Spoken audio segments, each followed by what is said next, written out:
They didn't come with flags, they came with ledgers. The receivership armada translated above 6 human mining colonies in a single unimpressive dawn. No trumpets, no ultimatum.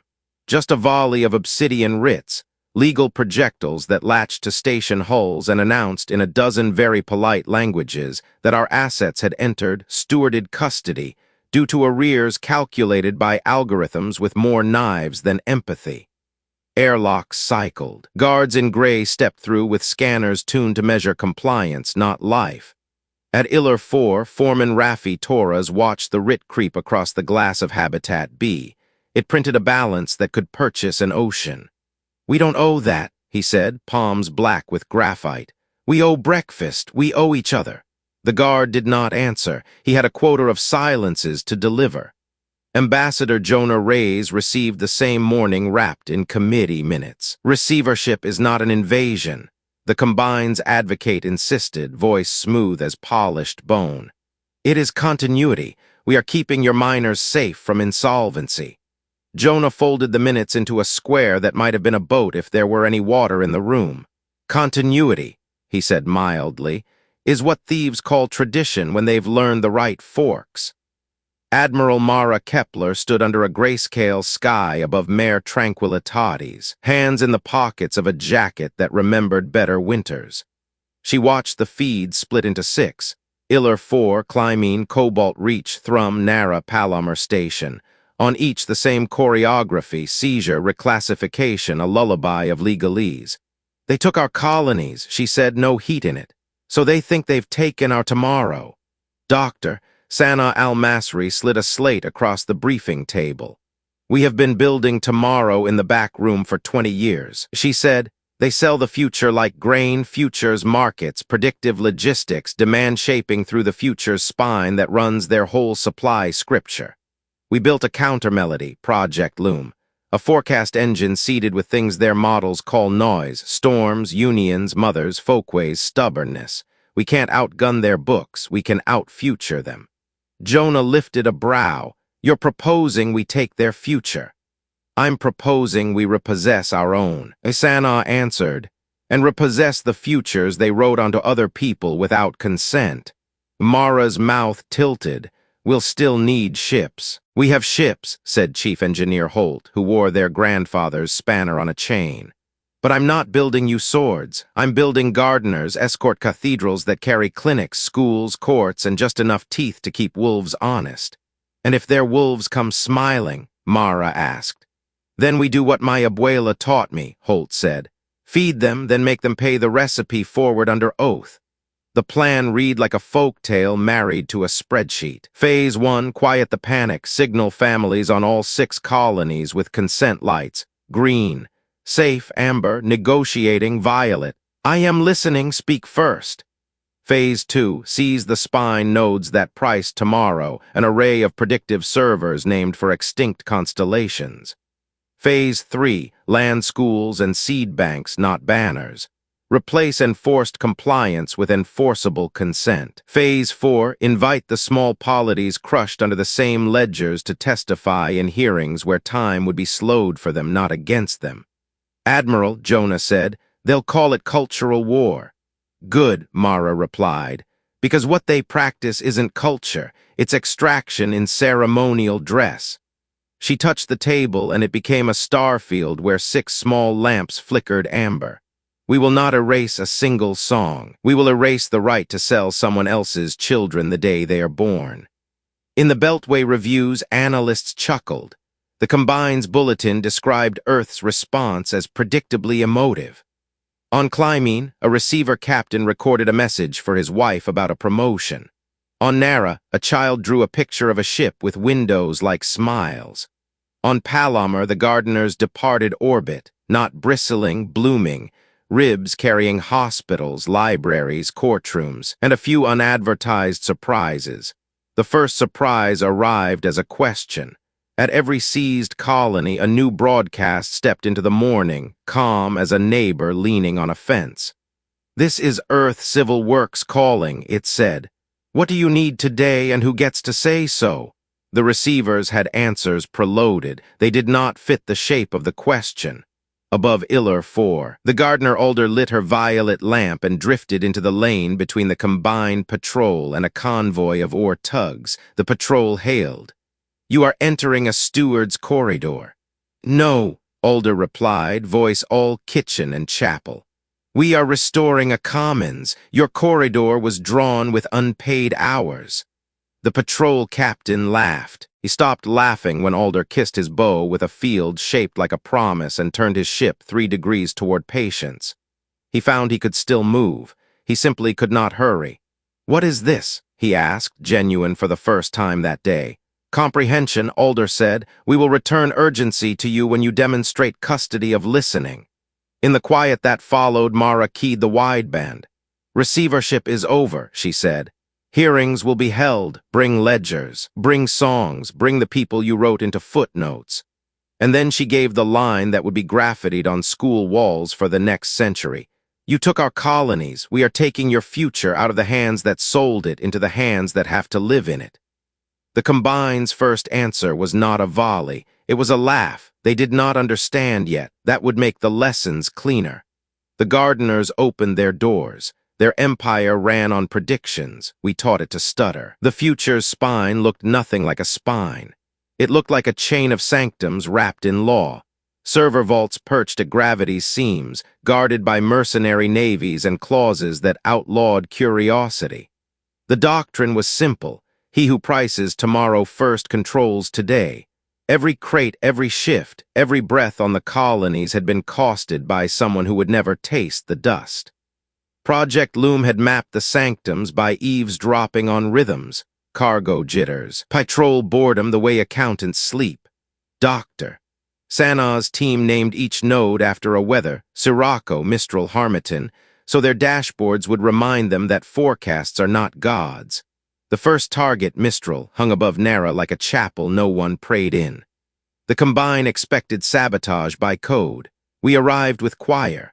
Alder opened her side bays and released a flotilla of tenders, small, soft-spoken drones that carried law libraries, union charters, and 1,000 recipes for getting through bad winters.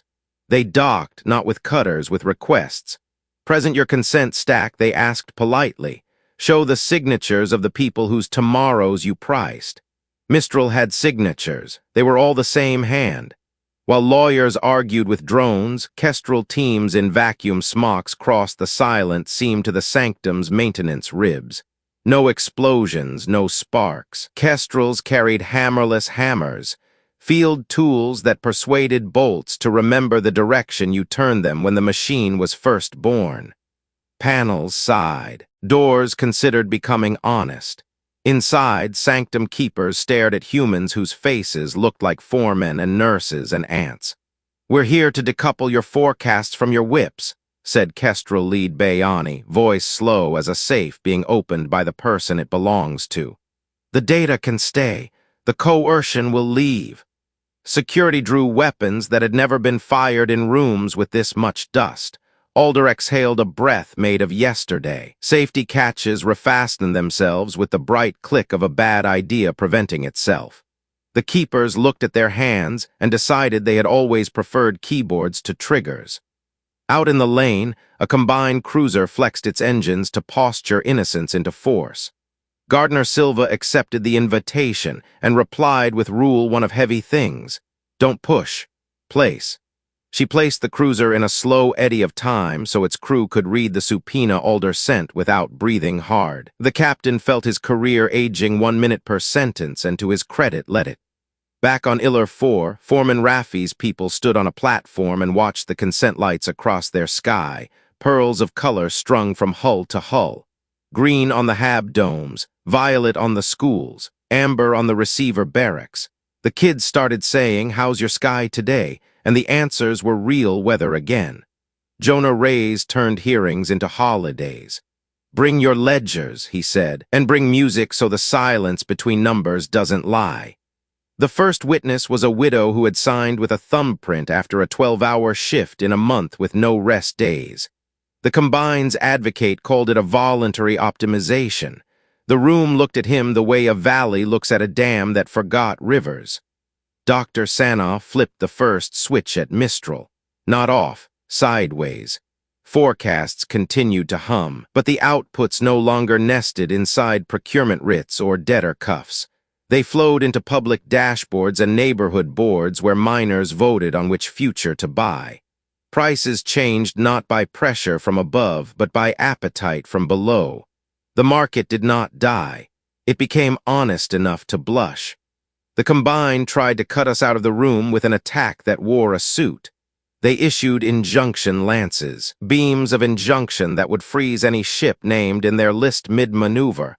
Law as weapon, jurisprudence as jammer. Silva caught one and did what cooks do with bitter greens, blanched it, salted with precedent, and served it back as a stay pending community review. The lance arrived on the Combined flagship as paperwork requiring their signature before it could hurt anyone. Bureaucracy finally tasted its own medicine and coughed. "Admiral," Sana said softly over the loop, "Harmattan and Sirocco are ready to reroute." "Do it," Mara answered, "and remind every keeper we aren't burning libraries, we're moving the books to the town square." The next sanctum opened easier than the first.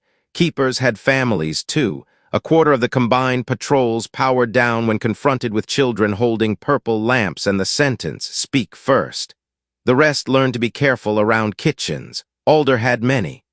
The morning the third node turned, the Combined switched scripts. A volley of kinetics, old-fashioned and eager, came hunting for Silva's unarmored schools. The volley arrived at a field that believed in public education. It was not a shield. It was a policy. The projectiles slowed until teachers could read the serial numbers off them, then set down gently in bins labeled confiscated poor ideas. Students in the observation gallery clapped. Holt cried quietly and pretended it was dust. On Clymene, a receiver superintendent found himself in front of a camera he had not ordered. "My father taught me to count till fairness shows up," he said, shaking. "So I counted. It didn't. I resign." It trended not because resignations are rare, but because he did not ask for a book deal first. By week's end, the future's spine still stood, but its teeth no longer fit the gears of daily life. Futures were being written by people whose lungs tasted the air being priced. The Combine called it piracy. The miners called it breakfast. Mara slept an hour and dreamed of whether that asked permission. When she woke, Jonah was waiting with a cup and a worry. "They can't win this in minutes," he said, "so they'll try centuries, culture." Mara set the cup down. "Then we'll measure culture by who eats and who gets to sing," she said, "and we'll build for long." "Long," Sana echoed, eyes already on phase 3. Seeds. Empire thinks victory is a day. People know it's a harvest. They called them house ships because calling them ships missed the point. Each gardener carried a house in its ribs, courts that ran on plain language, clinics where debt was not a disease, kitchens that taught the math of feeding many with little, seed banks that slept like treasure, grain, code, customs, songs, packed into cold drawers with labels a grandmother would trust. On Iller 4, Alder opened her belly and a school walked out. Not a metaphor. 5 classrooms on legs, printed with murals of rivers and rock strata and faces that looked like everybody's cousin. The Combined receivers stood aside because the school did not look like a target. It looked like a memory. Kids filled it in 30 breaths, adults in 31. The first lesson was titled How to Say No Without Starving. In the yard outside, Holt's team lifted a frame of right-to-repair shops into place. "Receivership voids warranties," a guard joked. "So does freedom," Holt replied, handing him a spanner. The man kept it. Jonah convened hearings under Violet in mining canteens and cargo bays, always under the purple lamp. "You speak first," the rules said to whomever had the least power in the room. A teenage welder named Binter raised her hand and asked why the Combine had priced daylight on their shift calendar as a privilege premium. The advocate explained the efficiency curves of circadian alignment. The room explained laughter. The policy died that afternoon, a small funeral attended by dignity. Sanaw's loom threaded through everything. Forecasts became chores, then rituals. The house ships published neighborhood futures, 3-month plans written in markets and cooked in kitchens. The future's spine was invited to submit suggestions like everybody else. Sometimes it was right. It learned humility like any apprentice. The Combine tried culture war, but they only knew culture like a costume. They issued crisp broadcasts about order and heritage while their receivers ate alone. We answered with festivals of return, street parades where disappeared contracts were read out loud before being shredded into confetti that fertilized planters later that night. A choir of retired accountants.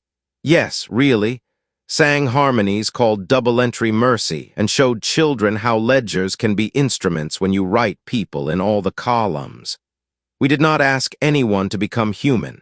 We asked everyone to become local again. Alien clans revived dances their grandparents had put away in drawers labeled embarrassment.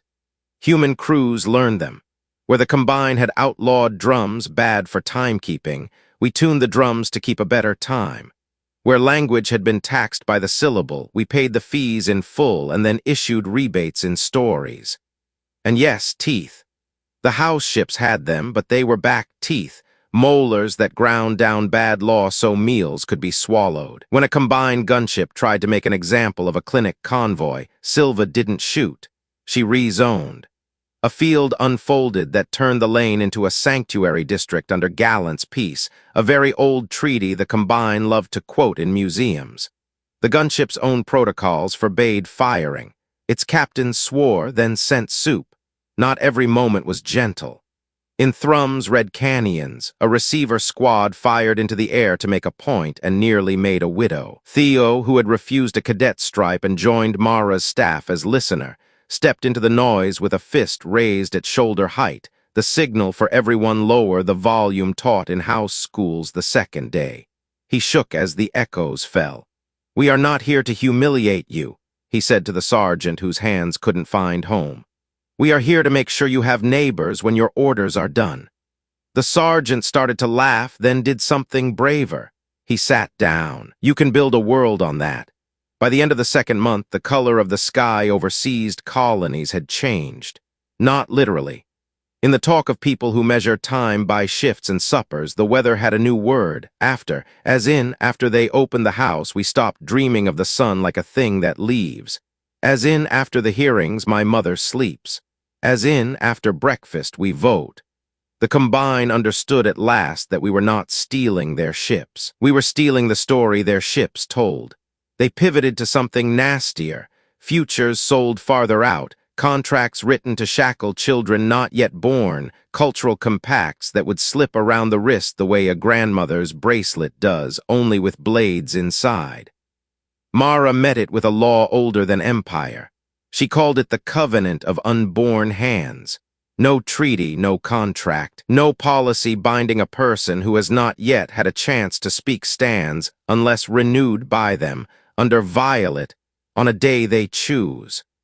Jonah wrote it in words that would read well at lunch. Sana tied it into the loom so any attempt to price 100 years of someone else's life would trigger a calendar invite to a hearing with food. "They will say we're dismantling their culture," Jonah warned. "We are dismantling their cult," Mara said.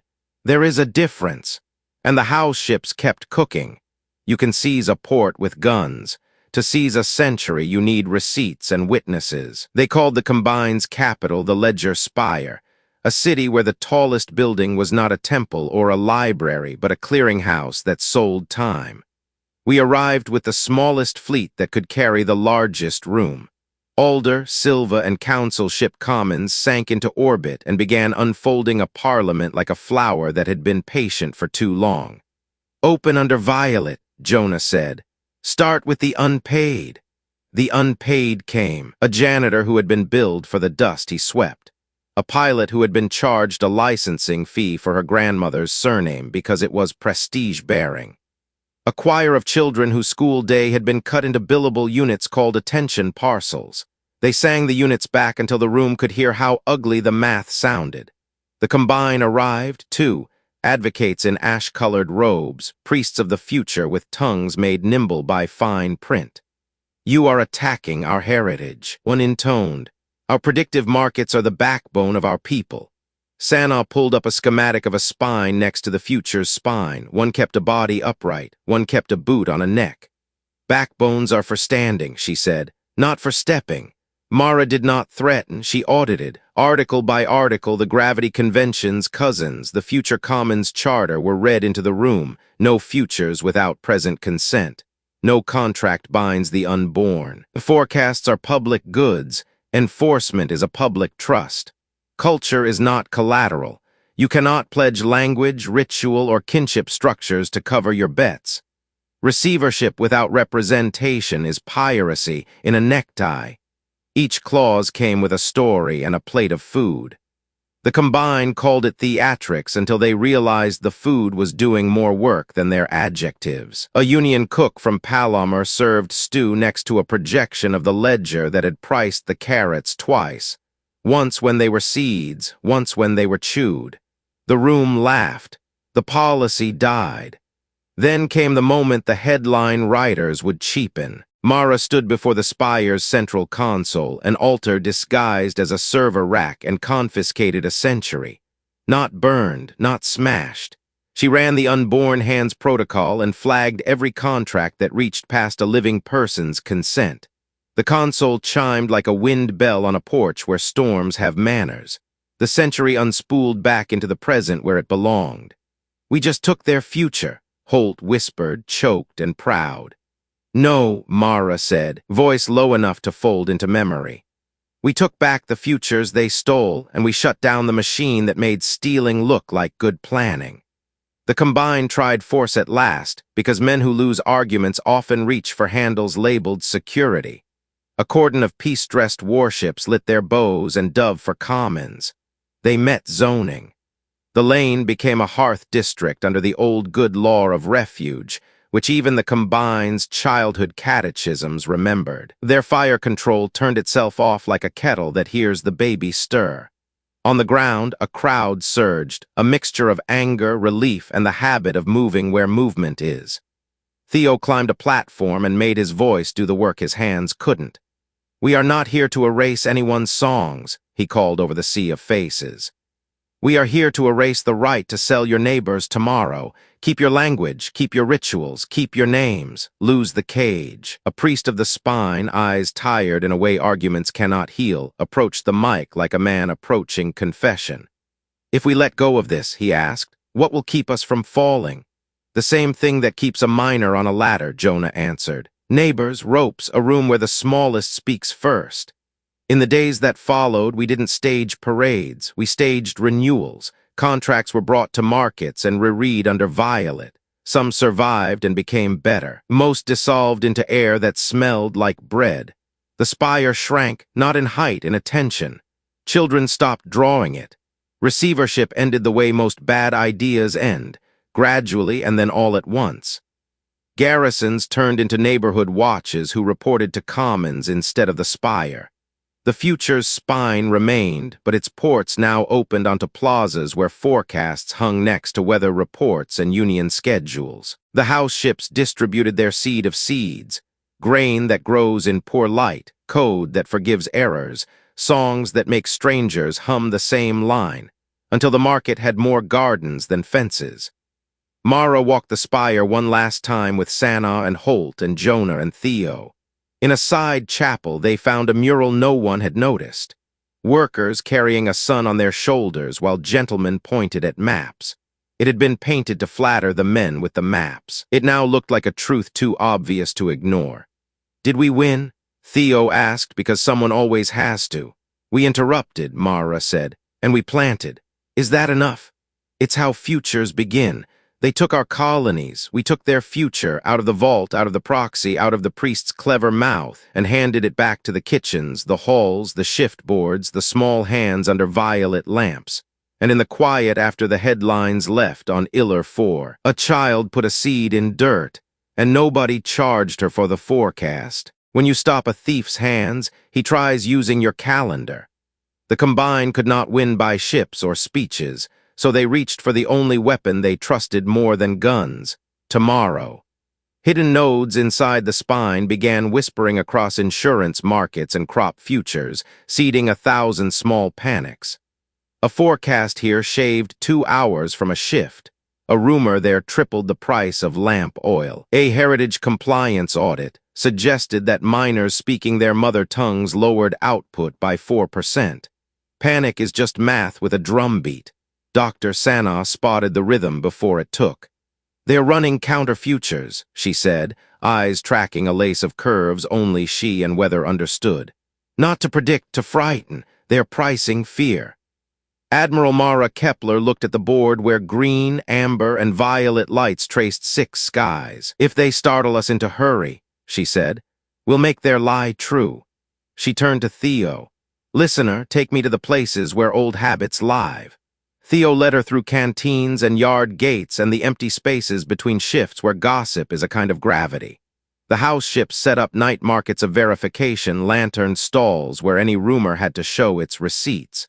Volunteers in aprons and overalls, not robes, ran pots of soup and boards of chalk. Every forecast affecting wages, bread, or bedtime was read aloud under violet and graded by grandmothers first. The ones that failed were folded into paper boats and floated down makeshift canals that children called the river of bad ideas. The Combine pivoted again, rebranding coercion as care. They issued heritage quarantines, paper-fine edicts declaring certain songs or dances high risk for disorder, and thus confined to licensed venues with admission fees. Jonah Reyes held up one such quarantine in a hearing and laughed gently. "You taxed a lullaby," he said. "That's not culture, that's a mask for a hand in a pocket." The quarantine failed, the lullabies multiplied. At Mistral, a quiet war played on a different register. An embedded agent, face open, hands steady, slipped a gray seed into the forecast lattice. Not a bomb, a boredom. It would make the loom's outputs feel stale, dishonest in a way you can't name. Sana, tuned by years of storms, caught the wrong temperature in the numbers. She didn't purge it. She invited the agent to a kitchen. They stood over steam. "You're very good," Sana said, sliding a ladle into the agent's hand. "Taste this. Now add salt until it tastes like home. That's forecasting. Do you see? The gray seed takes away the courage to season."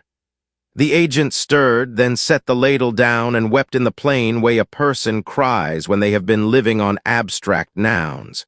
He walked to a terminal and unspooled a list of caches, the Psalter of Probabilities, the Combine's hymnal for frightening the weak. The house ships collected the hymnal like kindling and turned it into warmth. Lessons in schools called how to hear a lie that sounds like sense. The Combine plotted a flash of force to puncture the patience. A stealth winged dove for Alder's clinics, profiles shaved to read like cargo birds.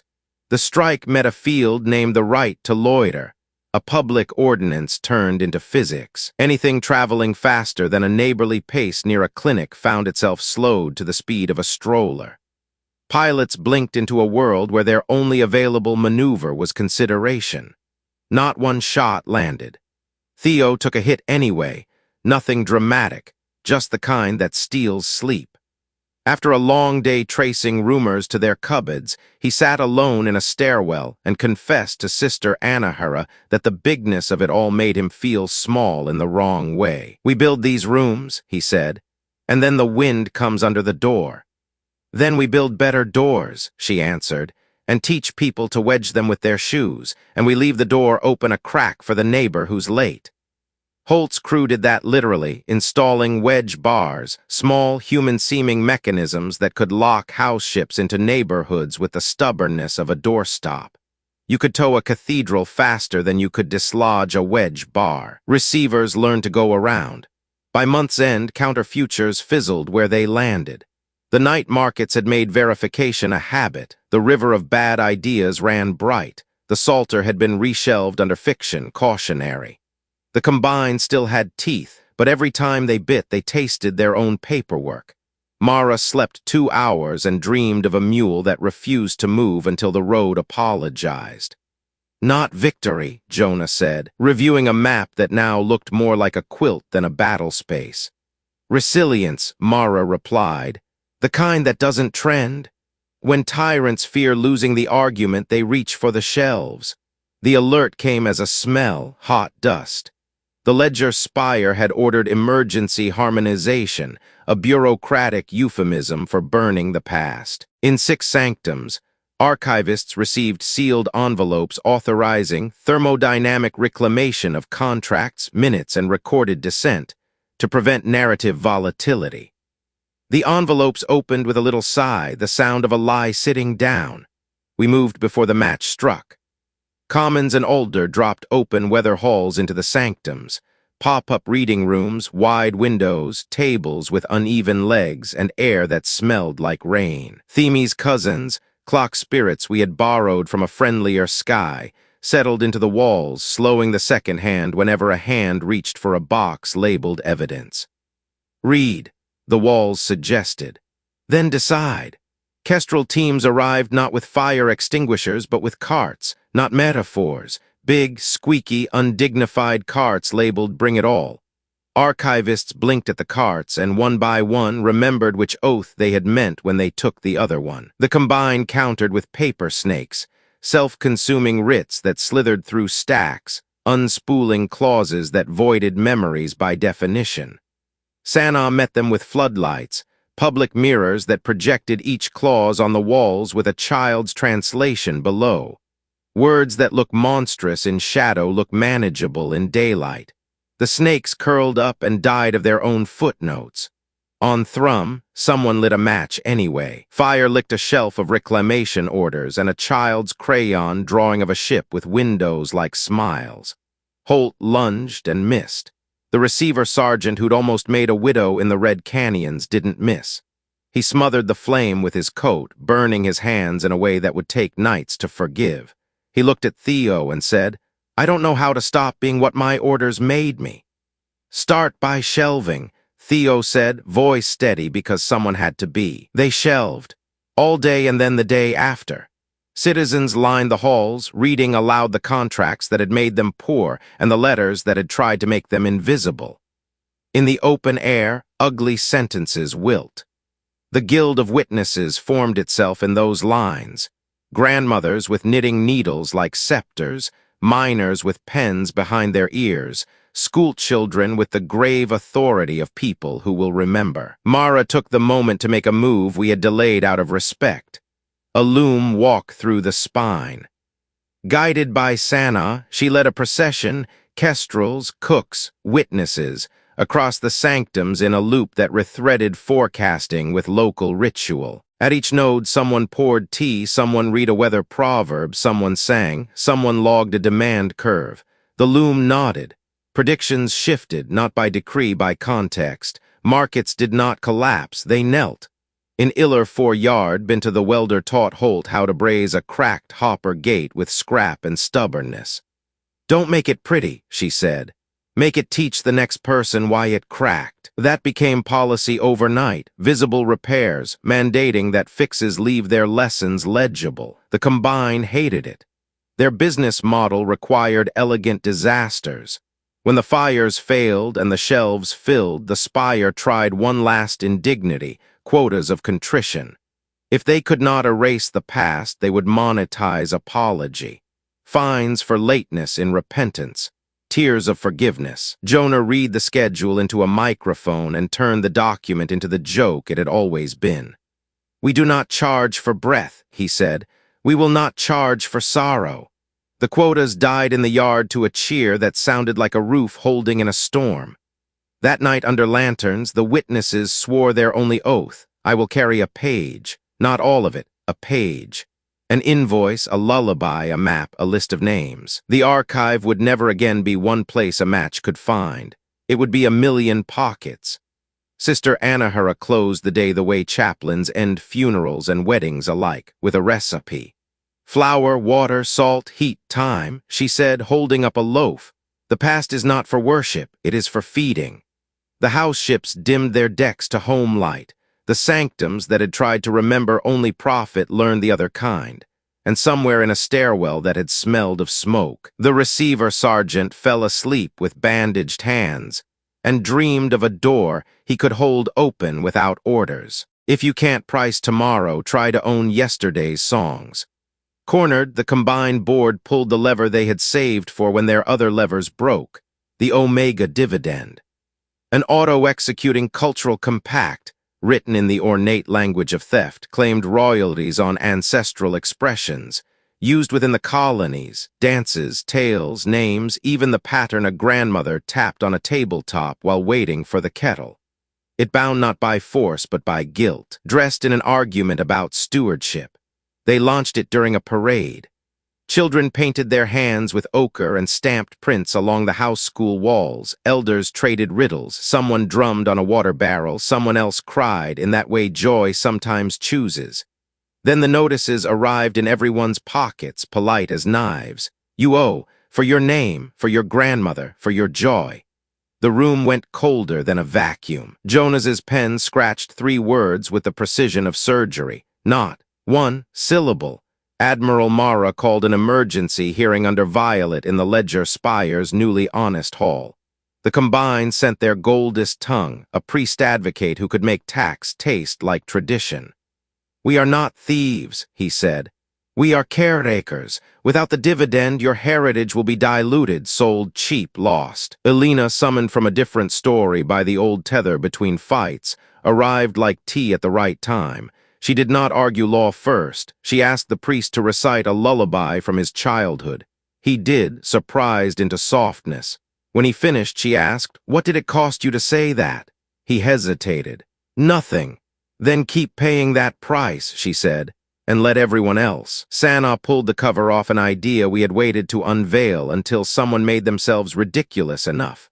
Open songs. A commons license so simple even accountants blushed. No one may charge for the use, teaching, or sharing of unowned heritage. Anyone may share. Everyone must attribute. The Omega dividend hit the wall of open songs and shattered like a glass at a wedding. The crowd laughed, not cruelly, relief with a chaser of delight. The board escalated to theft in motion. A repossession lance task force jumped in behind the laughter, aiming to kidnap Alder during the distraction.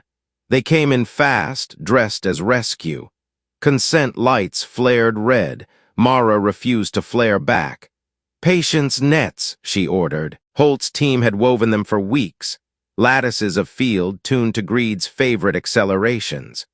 The task force ran into patience the way a storm runs into a mountain, unavoidable, humbling, instructive. Engines howled, vectors softened. Alder slid sideways like a dancer with a crowded floor. Not a shot fired. A dozen pilots learned that speed without consent is just falling. On the floor, Theo spoke because his job wasn't to be wise, it was to be true. "You took our colonies," he said to the board on a wall of screens. "We took your future out of your vault and back into the room. Today you tried to take our past. We opened the windows. There is nothing left for you to sell except your apology. We'll take that too if you mean it." The priest advocate closed his eyes. "And if we cannot apologize enough?" "Then sit," Sister Anahara said gently. "Pass bread, listen." The board cracked not from pressure, but from boredom with its own excuses. Mid-level stewards began to distance themselves in public. A bright young comptroller posted a thread titled, "I worked there. I'm sorry," and attached spreadsheets that made better reading than any sermon. The Omega dividend collapsed under ridicule, which is the most merciful kind of defeat. Mara signed the unborn hand's addendum to the Future Commons Charter at dusk, adding one line in Theo's neat hand. "No one pays to speak their grandmother." It read like a joke. It felt like a hinge. The combined still had courts and ships and plenty of furniture to hide behind. But they no longer had the power to make the room believe them when they named theft care. The last lever had become a coat hook, and even the coats were leaving. We did not win by ending them. We won by making rooms where their favorite tricks couldn't breathe. The fighting ebbed the way a fever does when the window is opened and the patient finally sleeps. Receivership unspooled into neighborhood councils. The future's spine continued to hum, now plugged into kitchen calendars and union boards. The house ship's lights softened from emergency to evening. The Gravity Convention and the Future Commons Charter were bound together and hung on walls at child height. Mara called the last convocation in a cargo bay that had seen arguments meaner than war. No banners, just long tables and the noise of people who have begun counting in meals again. "We won't stay," she told the 6 colonies. "Gardeners are for bad seasons. We leave when harvest knows your name. That's our sunrise clause." "Who decides the sunrise?" Binta asked, wiping metal dust from her cheek. "You," Mara said simply. "Under Violet, on a day you pick, with the witnesses watching and the loom listening." The day wasn't now, not yet. There were debts to untangle, bridges to make literal, hands to heal. Holt left behind weir bridges, low, sturdy spans over flood-prone gullies that caught silt and turned rush into garden beds. He taught children to place stones with the patience of water. Sana forked the loom into 100 local loomlets, each seeded with sayings and seasons from the people who would use them. She handed out maintenance manuals written like cookbooks. Jonah stayed long enough to finish the last hard hearing, a small shipping guild that had profited by looking away. He sentenced them to escort duty for 3 years, not as punishment but as apprenticeship. "You'll learn where lanes are dangerous," he said. "From the front, not the ledger." Theo asked to be released from the listener's stool. "I want to teach," he told Mara, embarrassed by how large the desire felt in a chest crowded with duty. "A house school needs someone to make kids feel loud enough." Mara handed him a chalk worn down to mercy. "Go make a room where rumor loses," she said, "and hang your lamp where tired men can find their hands." The Combine signed more than it had planned and apologized less than we deserved. That is as close to justice as history often gets. We did not dismantle their temples. We emptied them by building kitchens next door. Culture remained where it belongs, in mouths and feet, not vaults. On Iller 4, consent lights dimmed to lantern festivals. People kept the colors because they had learned to speak with them. Green for come in, amber for talk first, violet for I am listening. Red was kept for parades where children were taught the difference between a boundary and a wall. The house ships pulled away like tides leaving gifts. Libraries with sly humor, clinics that smelled like citrus, courts with benches built low so knees didn't ache. On their aft bulkheads, someone had painted the sentence that had turned a war into a kitchen. "Leave maps better than you found them." At the ledger spire, the tallest room became the low hall. Its windows widened for breezes, its dais sawn down so speeches stopped looking down on ears. There was a mural there now, commissioned by no one. Workers carrying a sun, yes. But this time the gentleman with maps had put them down to take a corner of the weight. Mara stood in the Commons observation bay and watched the 6 skies thrum with ordinary life. Sana leaned beside her, already half-dreaming new weathers. Holt slept standing up like a horse. Sister Anahara tucked a blanket around their shoulders. Jonah argued quietly with a baker about the right price for bread when the hungry arrive late. Theo wrote a lesson plan titled How to Say No Without Making an Enemy. "Was it enough?" Sana asked without looking. "It was a start," Mara said. "It's always a start." They had taken our colonies. We had taken back the future, not to hoard, but to distribute. We refused the old lie that safety is ownership and replaced it with the better truth that safety is neighbors. Our ships left, large as patience, small as a door held by a tired sergeant with bandaged hands who did not need orders anymore to know which way it opened. When the gardeners finally burned their departure vectors across the morning, the skies did not cheer the way skies do in plays. They breathed. That's how you know a room is good. The air moves. And on a day chosen under Violet, years from now, the colonies would vote sunrise. And a child planting a seed wouldn't know that once upon a very recent time, someone tried to charge her for the privilege of hoping it would grow.